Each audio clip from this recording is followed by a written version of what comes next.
From Shem to the Savior, the divine thread continues. Join David Paxton for part 2 of The Blessed Line and uncover the prophetic blueprint of your spiritual inheritance, starting now. Hey everybody, welcome back. Another show of Last Christian, and we're going to have a good time today. We are going to continue the line of Shem, which means name, and then Hashem is the name. So today I think we're going to go full bore into Eber. And why? I don't know. Why are we going to do that, JD? Because we can. Because we can. Because no one else does. Right. So there's a lot of cool stuff about Eber, and no one knows who Eber is. I don't have the first clue who Eber is. So this is going to be a complete informational show for me too, along with everybody else. Because now, having said that, something else might trigger somewhere along the line there. But as far as I know, I don't know nothing about him yet. Yeah, well, we're going to learn a lot. I like the cool, interesting things, because if it's weird, it's important, right? Mm-hmm. Yep, you're right.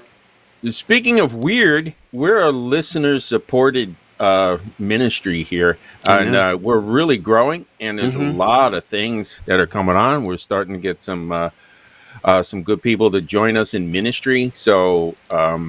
We're not the beggars to say, hey, send us $5,000 and then the Lord's gonna bless you. Right, we don't do that. We're serious people. We have a ministry, and if you want to join in that, then there's several ways to do it. They're right there. You want to tell them about the ways? And you can even send cryptocurrency if you want. I'll give you the link. But anyway, we got cool stuff. Yeah, you can shop on the site. Now we don't sell anything, but we do have affiliates. The Conservative Store, Everyday Dose Coffee, Christian Book, and our new one, first time, is Prima, and those are chocolate bars, basically. David can tell you more about that in a minute. But anyway, you can just go to www.lastchristian.net. That's lastchristian.net, and you can make a direct donation to us, and we would be thankful for that, and use it for the Lord's ministry. Or you can just shop on one of those affiliate sites, and we get just a touch of what they get. Plus, in a lot of cases, you can get some freebies that you wouldn't get if you just clicked it yourself. So yeah, anyway. I like the everyday dose. They send you cool toys. Oh yeah, the Prima is cool. I just found it because we're backing out of seed oils and getting rid of it and going back to the old-fashioned ways. So the short story on that, there's no processed sugars in it. They use organic honey. It's whey protein, so it's good for you. No grains. There's no grains at all in it. It's all 100% grass-fed beef. And they use honey, and they use beef tallow for it too. So, all those years they told us the granola bars were good for us, and it turns out that's what caused all my problems. Right. And I'm like, I ate a ton of those. Yeah. And it's like, why these people do that? And, the long story is they want you sick. So. Yep. That's the only way they make money. All right, David, tell me about Eber. Eber! Well, Eber ate these Prima bars all the time. It's interesting because, for a long time we didn't even ask for anything, and then the Lord kind of convicted us and said, "You're actually stealing the blessings from some people." Because when He talks about, remember the parable of the talents. Yeah. So he's like, the one guy, he had 5 talents and got 5 more. Another guy got 2 talents, he got 2 more. And then the guy got 1 talent, he buried it. Yep. All right. And he's like, you suck. Well, something like that. Anyway. It wasn't quite that bad, but yeah. Yeah, no, he called him a wicked servant. It was actually probably worse. He got his point across, and it was pretty pointed. Yeah. Yeah, he said, not only am I going to kill you, I'm going to give your stuff to this other guy. And he said, you should have at least given it to the bankers. Yeah.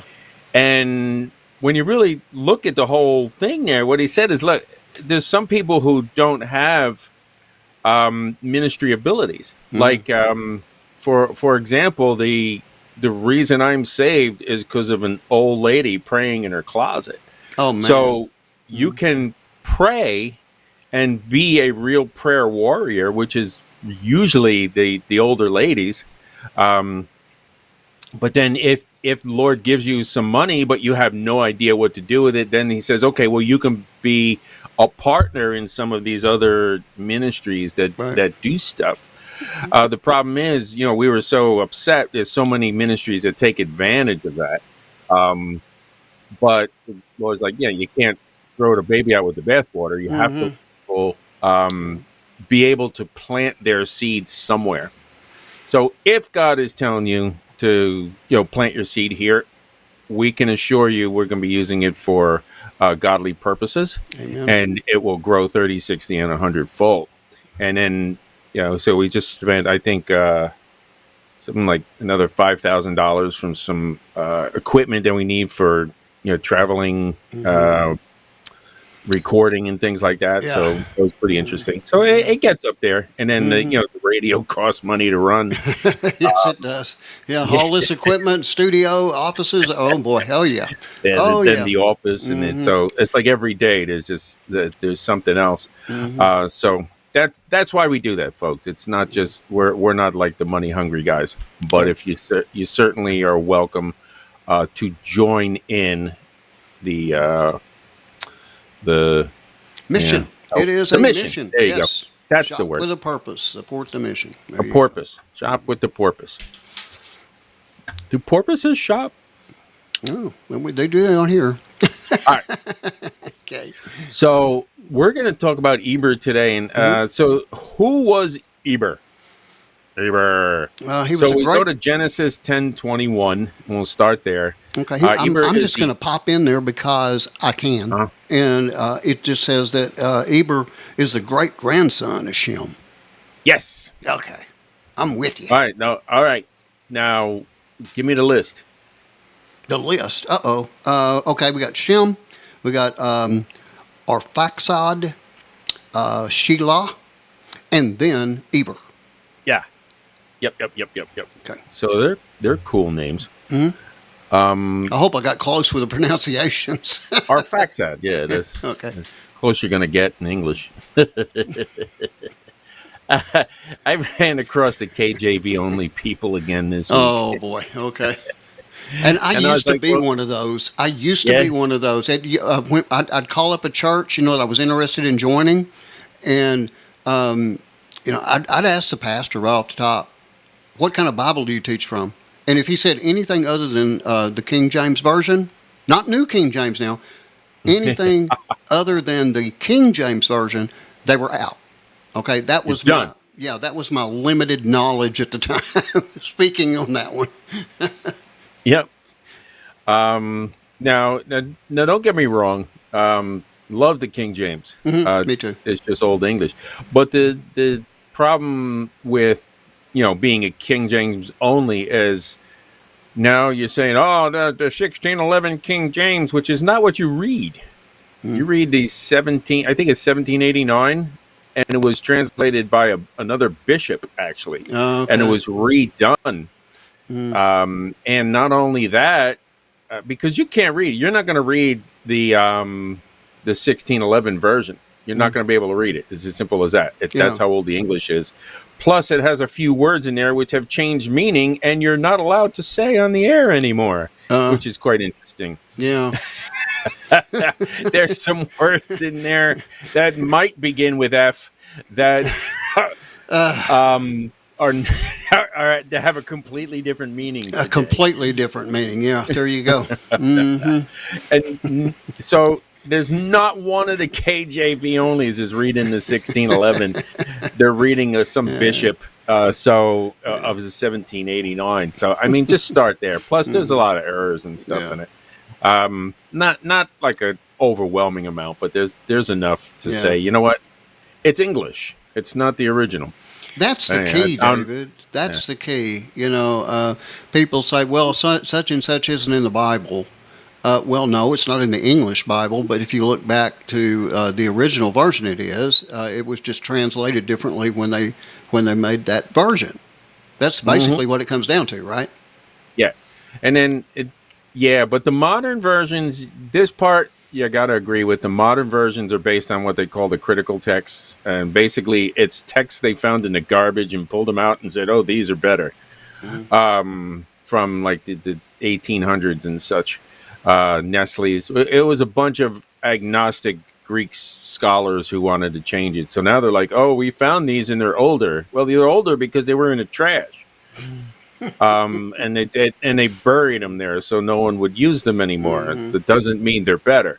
Yeah. So a lot of problems with all the so-called modern versions. There is the modern English version, which is TR based, but I'm looking to put something together that is in our vernacular, and that it is based on the Textus Receptus, the received text. Another version that I'd like to mention, and you can comment on it whether or not it's something people should turn to. We have a mutual friend, Tove Rose, who put together a version of the Bible. He is a Messianic Jew. And David, you even asked him if he named one book properly. I can't remember which one it was, and he said yes. But anyway, I know that he does have a version out there as well. Yeah, that's right. Tove, Tov Rose. Yeah, look him up. Yeah. It's actually good. That's not a bad idea. I think I'm going to pick it. Why didn't I pick one of those up already? I don't know. But I'm getting that. Okay. Because everything's online nowadays. I was like, let me get the hard copy, because they're blowing up Damascus today, and who knows how long the internet's going to last. Right. So let me get a hard copy of that. All right. So the sons of Shem.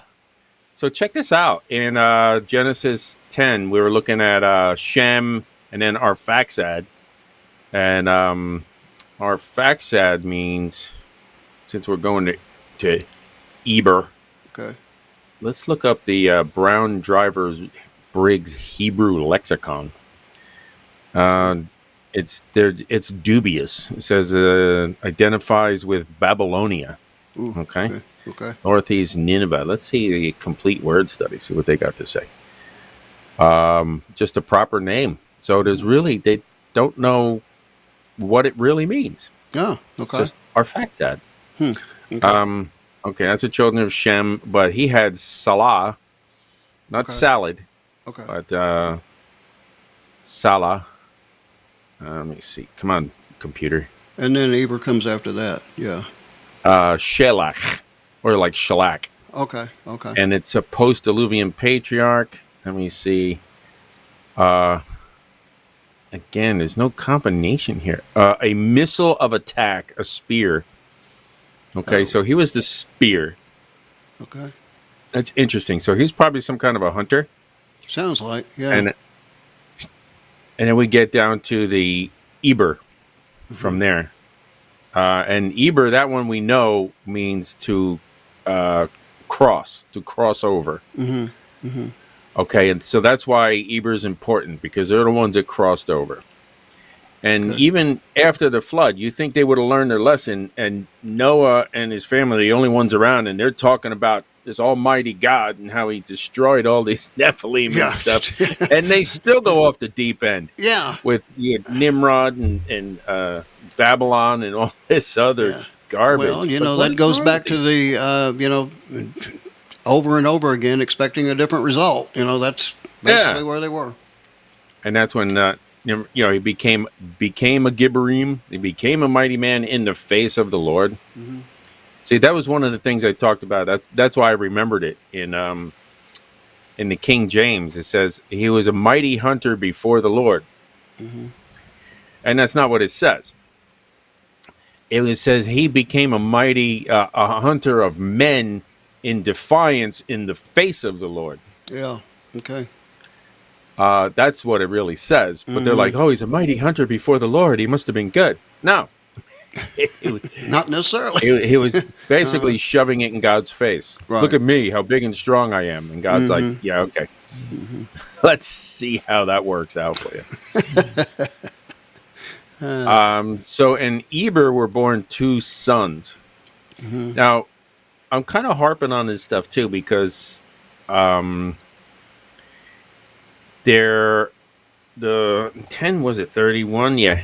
31 are the sons of Shem after their families and after their tongues. in their lands and in their nations. So you're saying he So- had 31 kids? Is that what you said? No.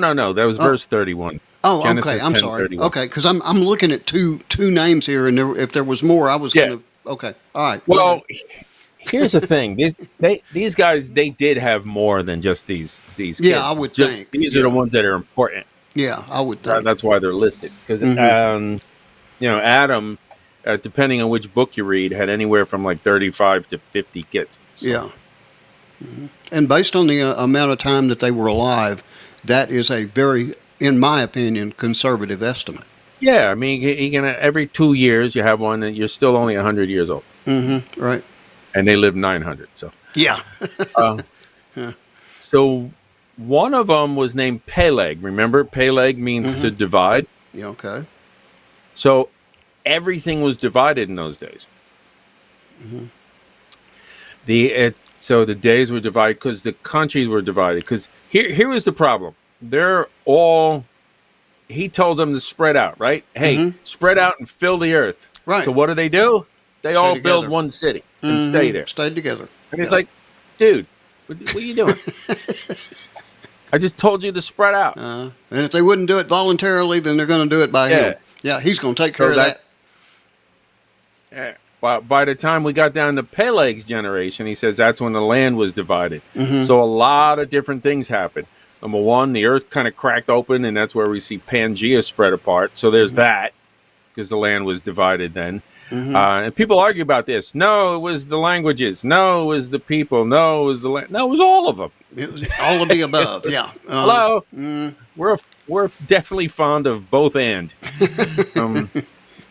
So the land was divided by the literal dividing of the land.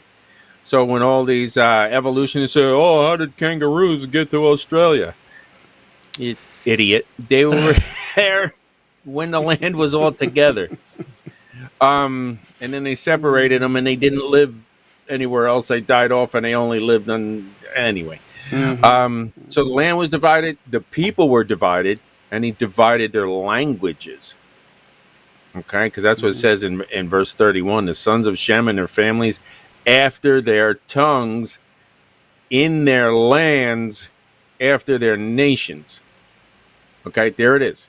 Their families and their language. So families, languages, their land, and their nation is not the land. The nation is their people groups. Right. Ethnic groups. So that's where we see what happened to Peleg.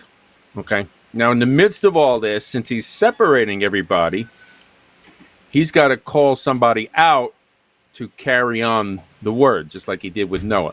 There's always got to be that one, right? Okay, right. Like it started with Adam, and then he had to call Seth out. And so it was a Seth line all the way down till we see. And then we had billions of people in the world, and he had to call out the Noah line. All right? So now he's got all this going on, and now from the Noah line, he's going to call out Eber. And those are the ones that cross over. Okay. And that's where we get the term Iberu. Have you heard that before? Well, I'm just kind of putting it together. Maybe I'm wrong, but would that have something to do with Hebrew? It sounds real close. Okay. Yep. Okay. Iberu. Okay. So it's literally all the descendants of Eber. Okay. But then again, he still fine-tunes it a little later. Okay. And then Joktan was the father of many of the southern Arabian tribes. Which would be in what region would that be in, David? Southern, you said southern Arabian. Arabian. Well, Arabian, Arab means mixed. Yeah. So that's why he said there's the mixed tribes. Yeah, that would cover basically everything to the south of Israel then, right? Yeah, Arabian anyway. Okay. I'm just trying to get Arabian night. Yeah. I'm one of those people that's really into geography. Having worked in the airlines as long as I did, every time I hear about something, I want to know about. I want to know a little bit about it. So anyway, sorry about that.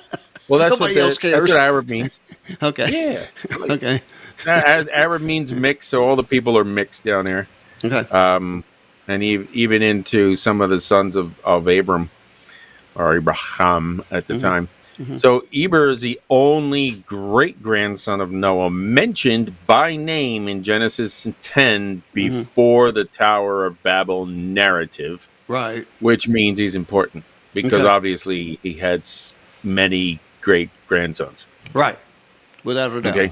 Mm-hmm. So, so he actually lived. Eber lived 464 years. Now I'm noticing that the ages begin to decline. Right. It's pretty much steady basis here. From the time of Noah, it's not like they drop all the way down to where somebody's out at 75, but it's dropping Right down away. a little bit. There's incremental decrease in the age of humanity. There is, and it goes in jumps, if you would. Okay. All right. And there's a reason for that, and it Okay. goes back to Peleg again. Okay. All right. Now, if you look, we had Shem, right? So he's off the boat, Right. and he lives about 600 years. He actually lived longer than Abraham too, right? Arphaxad was 400, Shelah was 400 and change, and then Eber was 400 and change. Okay. So you got that generation of a few hundred years there where they lived for 400 years, and that was right after the flood. Yeah. But then remember what happened to Peleg? The land was divided. Yeah. Right. Okay. Yeah. Okay. I thought you were So, talking about death. I don't know. Okay. Yeah. Go ahead. I don't know. Too much sugar. So here we are, right? So we got the flood, and everything is compressed. Remember, the earth was smaller. It's got it was compressed because hell had expanded itself. We get into that a lot on here. So there was a hyperbaric chamber. There was more pressure, and they've definitively proven that a higher atmospheric pressure, your body heals a lot faster and you live longer. They even had one experiment I saw where the guy actually de-aged. he got younger. As far as cells and stuff, his telomeres grew. Okay, his telomeres grew when he was they put him down in the ocean for like a long time. And his cells got stronger and the telomeres grew, which means they're younger. Wow. Okay. So right after the flood, we still have that bit of a pressure thing, but then hell expanded itself again in the days of Peleg. The land was divided. That's when we see the ring of fire and everything crack open. The earth gets a little bigger. Now it changed the ecosystem again. We had that whole mini ice age thing. All right, that came on. Now we're changing the whole ecostructure again, and we see Peleg only lives 239 years. Okay. Big drop there. All right. So now they're doing, and now it's slowly from here gets lower and lower. Yeah. Okay. But the bottom line is that's when it happened. And it's clear and definitive that it happened when the land changed. Okay. So it's got everything to do with the hyperbaric chamber atmosphere, with the whole Noah's flood and the firmament coming down, and different things like that. And we actually then we think Abraham lived a long time at 175 years. Yeah. That's And he was the lightweight there. Yeah, that's nothing compared to Noah. Nothing compared to Noah for sure. Yeah. Yeah. So Eber was born. Eber had Peleg, Reu, Serug, Nahor, Terah, and Abraham. And he lived longer than Abraham. Isn't that wild? Wow. Yeah, that is. And Shem lived longer than Abraham. From 9 generations down, he had Abraham, Shem, and his 9th great-grandson, and he outlived him. Oh, man. That had to have been wild, right? For them. That had to have been a weird deal, Yeah. Like why are these we being people dying? cursed, or what are we doing wrong, or something? I don't get it. Yeah. Yeah, 100%. So yeah, imagine that. That it just crazy. So it does Shem say- outlived Abraham. It does say here in my notes that I got. It says that Eber was the only great grandson that Noah mentioned by name in Genesis 10. Yes. before the Tower of Babel narrative, which emphasizes his importance, and that's true. If you're mentioned by name in the Bible, you better pay attention somewhere. There's a reason for that name being there. Is all I'm saying. Yep, because this is the one that crossed over. In other words, here is the line.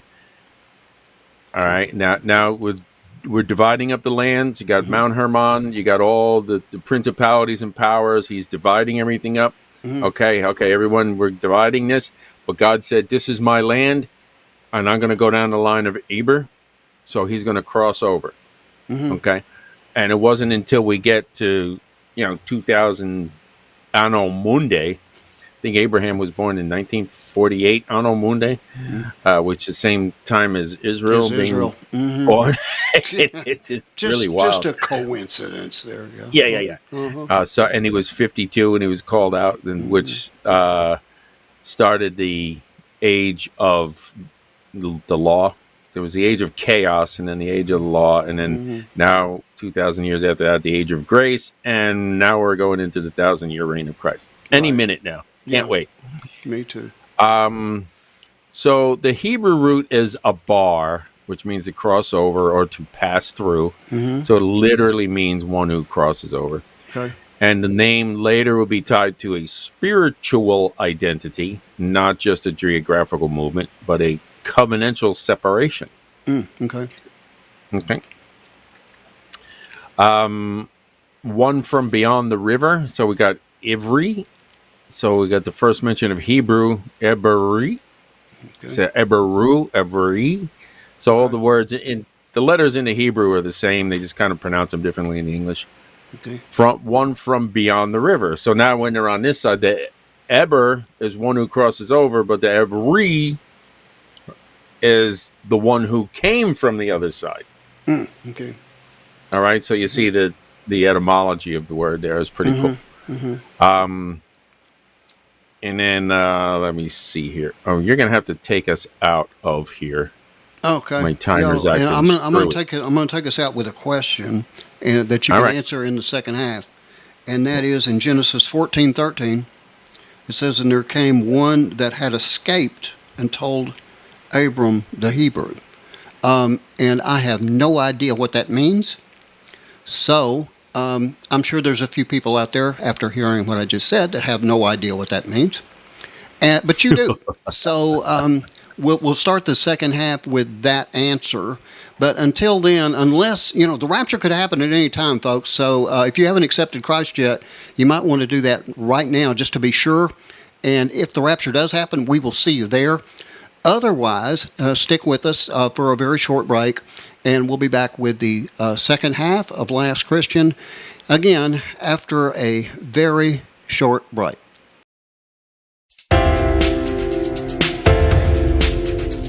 In a world where two kingdoms collide, understanding is key.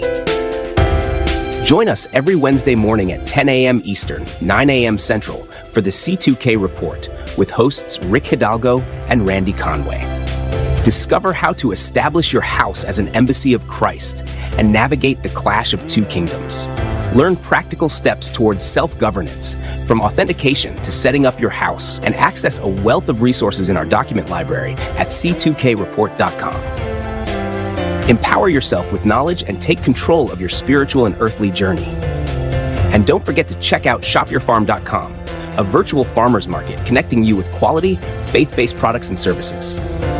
For more information about the C2K Report, be sure to visit c2kreport.com and shopyourfarm.com.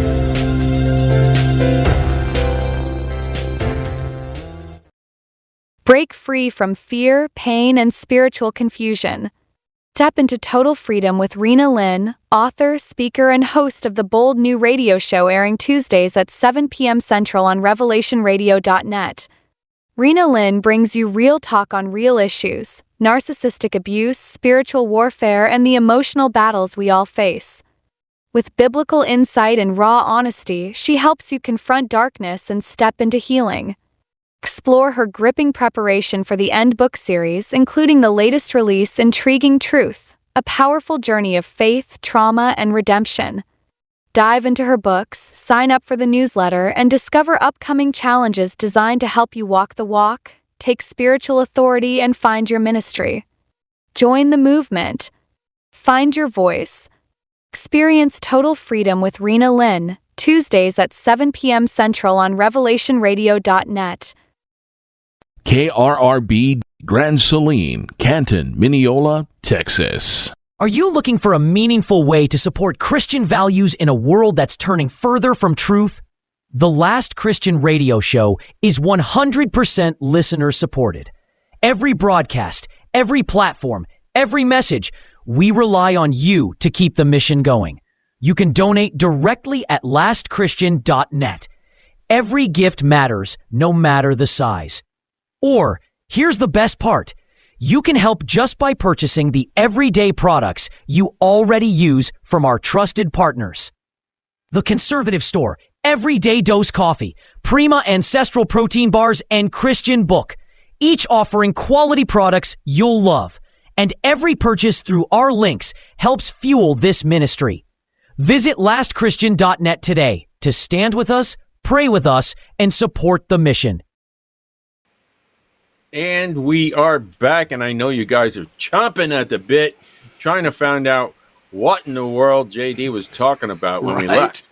I'm trying to figure out what I was talking about. Yeah, because I looked at this, David, and the very this is Genesis 14:13. Okay, it says, "And there came one that had escaped, and told Abram the Hebrew." Now, my initial 100% guaranteed wrong answer is that he escaped the flood. That's totally impossible. I know that, but that's what ran through my mind. So exactly what did this guy escape from? That's a pretty easy part. The slime pits. From the what? The slime pits. The slime pits. Okay, is that in earlier? 10. Is that earlier verses? Because I don't have that with me here. Okay. Yeah, in verse 10 it says, "And the vale of Siddim was full of slime pits. Okay. And the kings of Sodom and Gomorrah fled and fell there, and they that remained fled to the mountain." Okay. Yeah. Okay. I didn't have you didn't include the full verse there, so I only had that one verse. That sounds great. I love that. That was word. a setup. That's what that was. Okay, I got you. Yeah, it was. It reminds me of Washington D.C. So that's a slime pits. That's actually like the tar pits that we know today. Yeah. That's what the slime pits back then. They had all that. Okay. Back then, and they use it for pitch. There's reason to believe that that's what they used on Noah's Ark. Okay. And just different things. They had them all over the place. They just called it something different. We've actually gone backwards in technology. People don't realize that. Well, now it also. I want to look into this. Everyone talks about Tartaria. It's like, what? What? So it also, though, David talks about that he told Abram the Hebrew. Now, this is the first time. Isn't this the first mention of direct mention of it? Correct. Okay. Okay. All right. Good. And the King James has it capitalized. Okay. But it's more of like an adjective here. Okay. Yeah, let's look it up in the Hebrew, and we'll actually parse that out. Okay. But it's interesting. We're going to find out all of the above. Right. Interlinear Bible. Here we go. I came the Hebrew, and let me see. Where did it go? Is this ivory thing, maybe? Yeah. Okay. Ivry, which is like of that. No, actually, check it out. Okay. Incorrect. It's actually it isn't actually a proper noun. Huh? How about that? Huh. Okay. So, I stand or sit here corrected.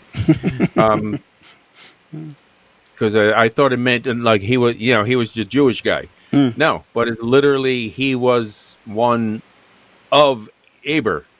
Okay. Yeah, the thing I've got here is IVRI. Okay. Yeah. Remember that was the one who was called out. So Yeah, and it says basically, the one beyond the river is what I've got here. the one who was called out. Remember Eberu, and then so Eberu in the English or Hebrew is Eber, which is the guy we're talking about, and it's Evri.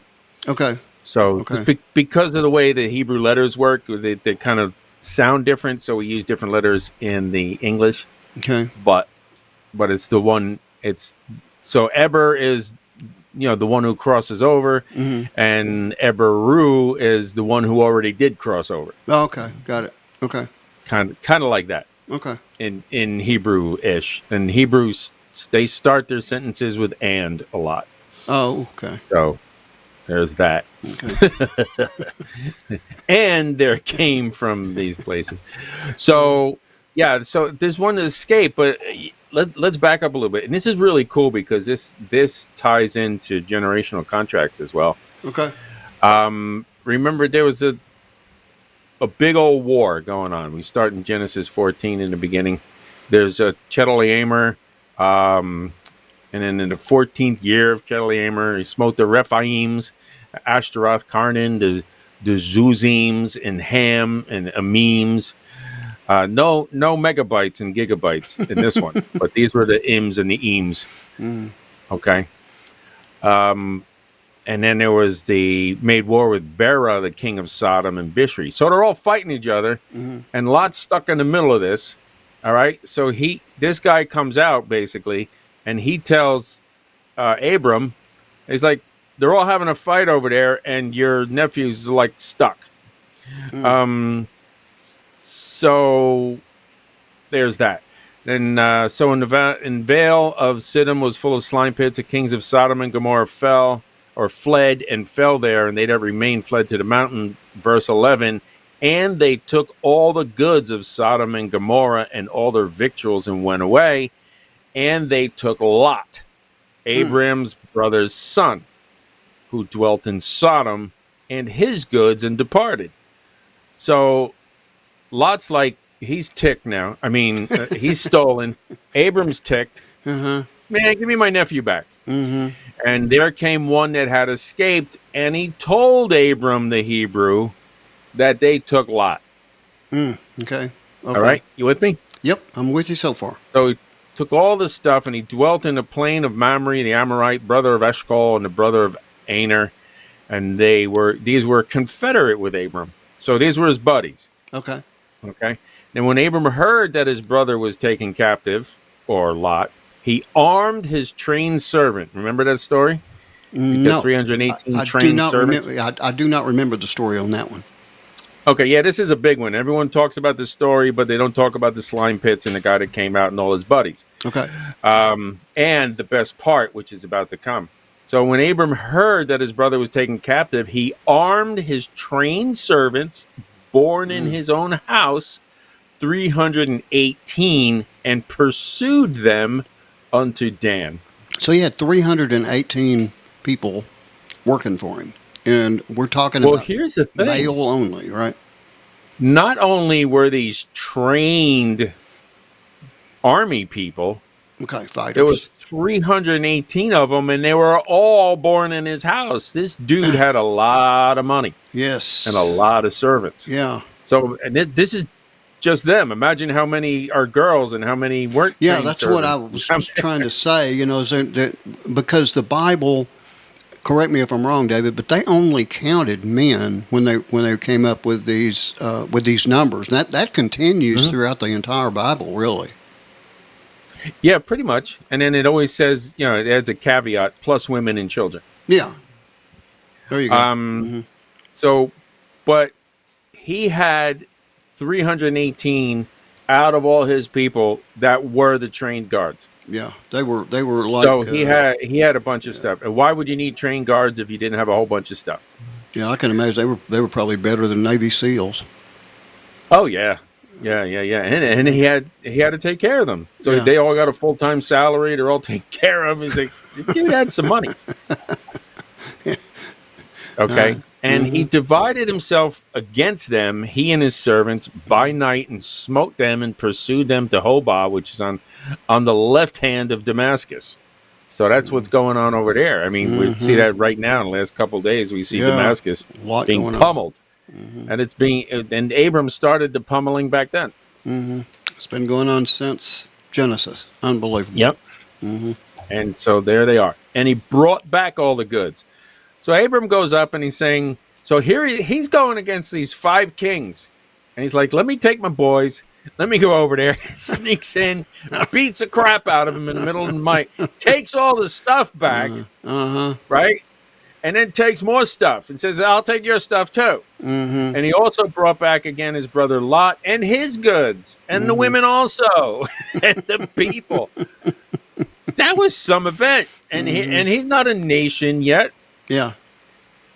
So this is just remarkable. So check this out. And the king of Sodom went out to meet him after his return from the slaughter of Chedorlaomer, or Chedorlaomer. It depends on whatever you say. Here, let's look it up in the Hebrew. I just like the way you said slaughter. Chedorlaomer. I'm sorry? Chedorlaomer. Okay. Chedorlaomer. Okay, Persian king. Okay. So here's this Persian dude. All right, he's just one of the sons of Seth, of Japheth. Excuse me. And they were with him in the valley of Sheva, which is the king's dale. So here's the king of Sodom. Remember? So he comes out. Now check this out. This is so cool because when you look at this again from a covenant point of view, people don't ever looked at this. And I don't know why. So this guy's Bera, and he's the king of Sodom. Now, Sodom's not really the best place in the world, right? No, it's not. I wouldn't have wanted to be there. Okay, it's got all the worldly stuff. Okay, we don't know. Oh, what verse was it? And brought back the goods. And there we go. Okay, so Bera, the king of Sodom, went out to meet him. So here is essentially the world coming out to meet Abram. Okay. So Abram has a choice. And of the kings that were with him, so he returned from the slaughter of Chedorlaomer and the kings that were with him in the valley of Sheva and the king's dale. And Melchizedek, king of Salem, brought forth bread and wine. And he was the priest of the Most High God. That's interesting. Yep. Okay, we're moving along. Okay, so how come when you hear these sermons et al. About Melchizedek, you don't hear about the king of Sodom and what he offered him at the same time? They're all like, oh, he's Melchizedek, and he offered him the bread and the wine. And this and that. My only guess on that, and it's strictly a guess, is because Sodom and Gomorrah were destroyed, that they don't see the significance. They don't see the significance or reason to mention it. That's just a guess. Now, I could be 100% wrong. Yeah. So check out this whole picture. Okay. Here it is. Abram now faces this big thing. I don't know. We got into Abram because that's where we're going eventually, but we'll back up into Aber again soon. But you brought us here, so that means this is where we needed to go. Right. So Melchizedek is a king of righteousness. So we got the king of the world versus the king of righteousness, and they both approach Abram. All right. Okay. And the king, and it says, and he blessed it. So Melchizedek, king of Salem, so king of peace, right? Okay. The king of righteousness, of peace, brought forth bread and wine. What's that for? Bread and wine was always a contract. Okay. Okay. Oh, okay. Let's make a deal, and then we'll eat over it. Okay. Okay. I just thought it was a gift. That's why we. Yeah. Well, it's the Last Supper. Last Supper is the same thing, the bread and the wine. Ah, gotcha. Okay. All right. Okay. Same thing. It's a contract. The Last Supper was a contract. Hey, I pay for your sins. Let's make a deal. Okay, and that was even deeper, the wedding contract. As soon as you drank that wine, you're accepting the contract. Right. Okay, so you are required to meet the terms and conditions of that contract. So don't take communion if you don't mean it, because you got some problem. And he blessed him and said, "Blessed be Abram of the Most High God, possessor of heaven and earth." Ooh. So here comes Melchizedek, the priest of the Most High God. Well, what does that mean, the Most High? Well, remember, they divided up the land, all the principalities and powers, and they all had their territories, but this one was the Most High. This was the one who ruled over everything. Everything. Okay. Okay? And he ruled over Jerusalem, which is why you don't mess with Israel these days. People call you, oh, Zionists, oh, Israel, they accept gays and they do this. That's not the point. The point is the Most High God lives there, and he said those people are going to be my people. Okay? Yeah, we know they suck. They've always sucked. Okay? But you got to pray for them that they don't suck anymore. Simple as that. Just like you prayed for your mother and your father and your sister and your uncle and yourself, and they prayed for you because you suck. Same thing. Right? So, but that's his land. That's his spot. He is the Most High God. That's his territory. Jerusalem is mine, he says. Don't touch it. Don't divide it. And so that's going to be a problem for them. He's the Most High God. He's the one that makes the rules. In fact, he's even the creator. So he has the role of creator, but he also has the role of he's above all these other gods. And blessed be the Most High God, in verse 20, which hath delivered thine enemies into thy hand. And he gave him tithes of all. So here comes the king of Sodom. And the king of Sodom said to Abram, "Give me the persons and take the goods to thyself." So now he comes with a false contract. He's like, hey, instead of doing that, why don't we make this deal? Right? Okay. And people don't think about that. He had two contracts laid out before him. Yeah. When the Bible says a double-minded man is unstable and all this is what he's talking about. How long will you waver between two opinions? Okay. The guy that Jesus healed his son, he said, "Lord, I believe, help thou my unbelief." Two different contracts. That's called a dichotomy. That's why you need to repent. You need to rescind your signature off of one of these and go full. Love the Lord your God with all your heart, all your mind, all your strength. Okay? Everything. Don't be wavering between two opinions. Right. Okay? You're unstable. You'll be blown away like the wind. He had that opportunity right here. Abram said to the king of Sodom, "I have lifted up mine hand unto the Lord, the Most High God, possessor of heaven and earth." In other words, stick it. Now, we ain't doing it. Let me back up here for just a second and just I want to make sure of something. I mean, yes, you got the Most High God telling this, and that's one option, and the other option appeared to me to be a monetary one. Maybe I'm wrong on that, but in other words, I can give you more of things right now, but he's smart enough to know that's not a good deal. Am I going down the right path here? So he knows I'm going to give my 10% to the Most High God. Okay. I gave tithes of all, and here comes Sodom and saying, "Hey, listen, I'll give you all sorts of stuff." Yeah. In other words, instead of you losing 10%, I'm going to give you all this stuff. Yeah. Okay. All right. So in verse 23, but Abram's smart, and he said to the king of Sodom, "No, I lift up my hand to the Most High God, possessor of heaven and earth, that I will not take a thread, even a shoelace from you." Okay. Yeah. "Unless you say, I have made Abram rich." There you go. And that's all tied together. Now, we've heard sermons on both sides of this. It's all one event. Yeah. Melchizedek comes and he decides to give 10% to Melchizedek, the king of righteousness, as opposed to take anything, not even a shoelace, from the world. Yeah. Unless you say I've made him rich. Okay? Yeah. And then he goes on, just what the men ate, they ate, and the portion which the men and women, then they ate, let them take their portion of what they ate. That's it. And because they ate it already. They said, "No, we're done." Okay. So that's real important there. Yeah. So a guy came, hey, listen, your nephew Lot, they took him. So he goes, beats up 5 kings, takes all his stuff.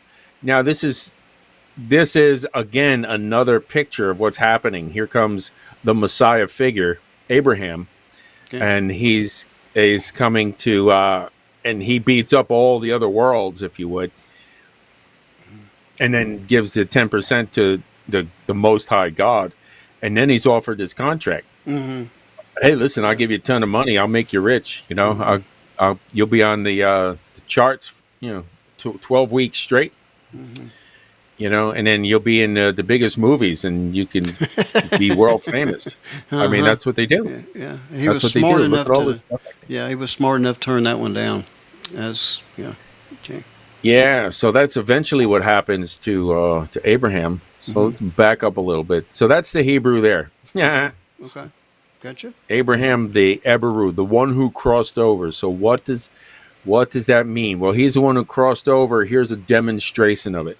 He crossed over, meaning now he's serving the Most High God, wants nothing to do with the world, and that's the crossover. Yeah.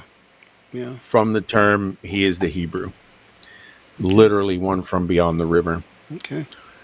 So that's the significance of actually being a Hebrew. Okay.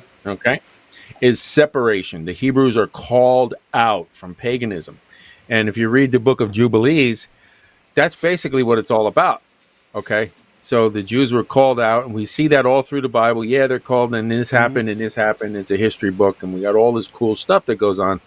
But Jubilees continually says, this is why you were called out. Do this and this and this. This is why I called you to show the world what I'm talking about. Called out on purpose from that paganism. And so they have a different origin, and they have a different role than what we call the ecclesia. The ecclesia is the bride of Christ. Right. Okay. And the Hebrews were supposed to be an example of what righteousness looked like.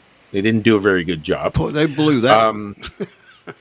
They missed the mark on that. Yeah. But so did we all. So yeah, we all failed. Yeah. But then that's why Jesus came, to say, okay, this is why I call them out, to show you that it's impossible for you to be perfect, especially after you sinned and you had that contract that you got of sin and death.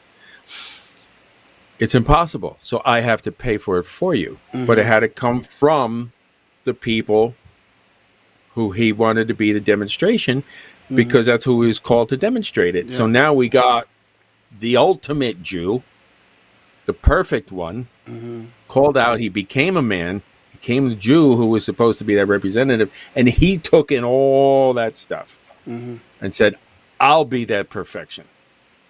And that's why, the salvation is of the Jews. Yeah. So their pilgrimage is different. It's rooted in a faith journey, not in land or politics. So when we see their pilgrimage is different than that of the church, and they're still facing it today. Yes. Like if you're in the ecclesia, you can be anywhere in the world, including Israel. If you're a Jew, you got a desire to go back to Israel. Okay, more whether it's in his lifetime or when he returns. Oh, we'll be next year in Jerusalem. They say it. All of them, every last one of them, say that every year. Yeah, next year in Jerusalem. Okay, and I wonder how many contrast. Huh? I wonder how many mean it. How is it just like saying "Oh, Happy New Year," or is it is it sincere? Yeah, I mean it's the same. When I say God bless you when you sneeze, do you mean it? Yeah. There you go. It's probably the same. But the point is, it started somewhere, and some people mean it. Yeah. Okay. It's a remnant. Yeah. So, in contrast with Babel, which is the world, and it's everyone knows the C2K report. Listen to them on the station. Talks about Babylon, and that's just the world government. We would consider Sodom. Bear of Sodom. What was his name? The king of Sodom. we would consider him Babylon. The United States government is Babylon, Canadian government Babylon. I mean, all the governments of the world, we just blanket call them Babylon because that's what it is. Right. As opposed to God's kingdom. And that's what Eber's role in preserving the true God. So at Babel, mankind united in rebellion. Remember that part? Run that one by me one more time. And at Babel, okay, all of mankind united in rebellion. Yes. Let us build a tower like unto the heavens. Like unto the heavens, right. Okay. But Eber was called out. His line preserved monotheism. And they did not join the rebellion. Okay? And he's the ancestor of Peleg, as we know, and that's where the line continues all the way down to David, and then the one who'll sit on the throne of David for eternity. And that would be our wonderful Messiah. Yeah. Now, Jesus could have come back at any time. I mean, he could have come back to redeem as he did at any time. And so the question I have is, how come he didn't do it then? And what goes through my mind is he had to, I hate to say this, I think God wanted to demonstrate just how bad the earth could be. And so he had to endure such horrors that nobody would face that by choice. And had he come back then, now all of this is supposition. I got nothing to back any of this up. But if he was to come back then, he wouldn't have gone through all that. They would have just, maybe they might have killed him, but I don't think they would have crucified him. Like I said, I got nothing to back that up. And if they didn't, then we got a problem. Yeah, I got nothing to back that up at all. That's just supposition. I'd like your opinion, though. What do you think? Yeah, well, let's look at the whole contract point of view. Okay. Is he a just God? Yes. So would it be fair if he just changed the rules midstream because you thought it was a good idea? No. Okay. So when he said, the day you eat of that fruit, you shall surely die, do you think he should just change his mind on that because, we ate it? No. Okay. Because he's a just God. Mm-hmm. So since he's a just God, we have to say that he's going to continue to act in righteousness and truth. Mm-hmm. So somebody's got to pay for that. Yeah. Okay. So and now I'm going to jump in. That means that he would. There was a plan initially, even before the creation of the world. There was a plan in place, and it had to run out exactly the way that he put it together. Correct? Yep. Okay. So we have the wages of sin is death. Mm-hmm. Okay. So that has to play out because that was the contract. Right. It was written. That's what it was. He gave us dominion over the earth. Okay. Mm-hmm. So now we have basically dominion over the earth. We rule and reign. So he had to become a man in order to win back that contract. Right. In order to pay off all of your debts. All right. If he did not do that, he would not be a just God. People say, oh, well, why didn't he just destroy Satan? Because just like you said, it has to play out. Right. You have to play it out because he's a just God. Okay. So that's where we stand. And we're running out of time. So before the world runs out of time, or you individually, this is how you get saved. Listen, you messed up. You messed up the original contract. You got to pay the sin debt. Okay. But if you admit that you're a sinner and you say, yes, I sinned, therefore I need to pay for this.